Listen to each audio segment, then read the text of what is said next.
Hey everybody, hello, it's Carlos again with the Sunday school lesson. And I'm telling you, this lesson, this is a meaty lesson. In other words, this lesson is not for the milky Christian, as it were. This is for Christians, and it's for Christians that have a high level of spiritual maturity. So let's get right into it. How are y'all doing today? Good. Missed y'all. All right, Summer Quarter Unit 2, Lesson 6, Glorify God with your body, and it's taken from 1 Corinthians 6, chapter 12 through the 20th verse. Corinthians, as you know, is written by Paul. Paul being an apostle of Jesus Christ. Remember, Paul was on the road to Damascus, and he had his Damascus experience, and he was going to persecute Christians, and he ended up writing the greater part of the New Testament of the Bible. So he was certainly converted.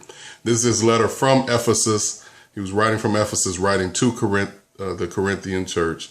And there was a struggle going on in the church. This is around 55 AD. So it's about 20 years after Christ was crucified and ascended. And there were problems.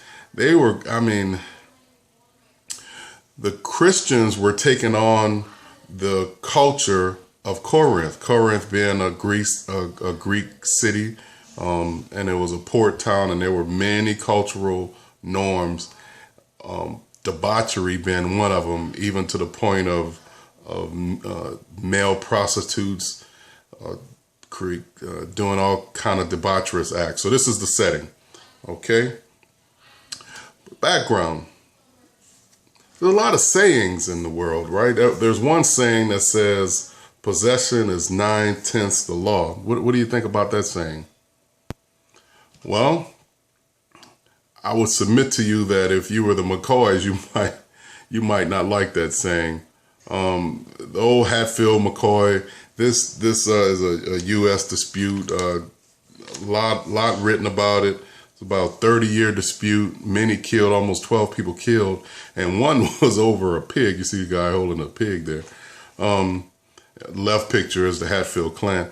Evidently, the McCoy's pig had gotten somehow into the Hatfields' land, and so the Hatfields, because they had possession of the pig, said it was theirs, but the McCoy said, no, the pig has our little pig notch symbol in it, so it's ours.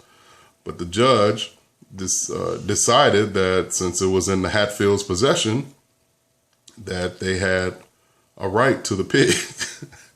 It's amazing. I'm laughing, but it's not funny. People killing people over a pig. Now, the main thing that I want to pull out here is when we talk about legally about possession, possession is a control a person exercises toward a thing.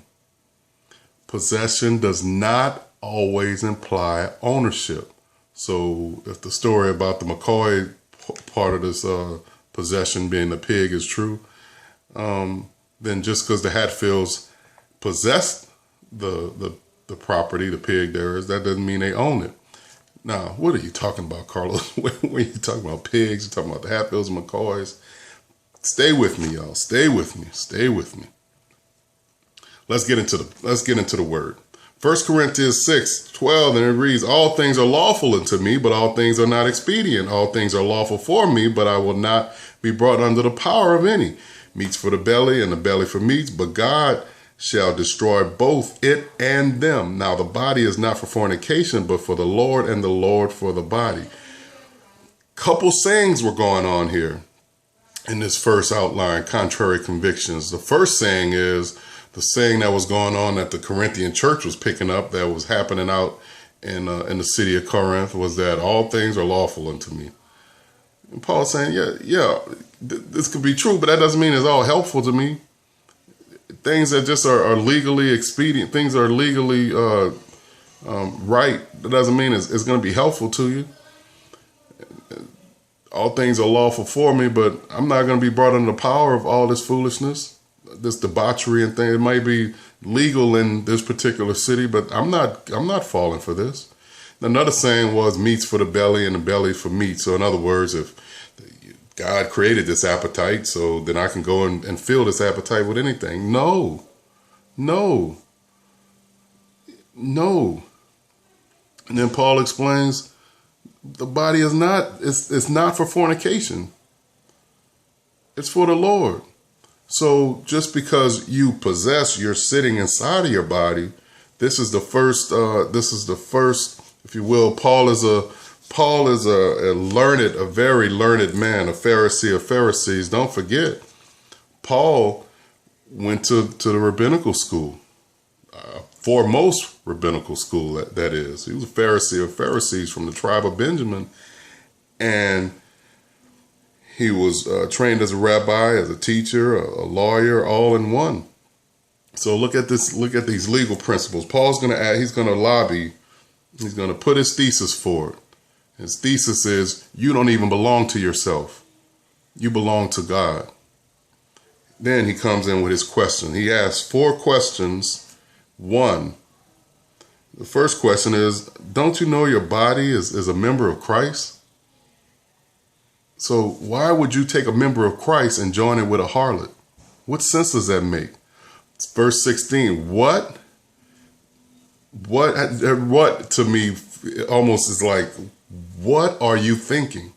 What are you thinking? Look, how is this? What? Know ye not that which is joined to an harlot is one body? For 2, said he, shall be one. What right do you have to join that which is God's to debauchery? Paul is asking. What are you thinking? What are you thinking? Indeed. Indeed.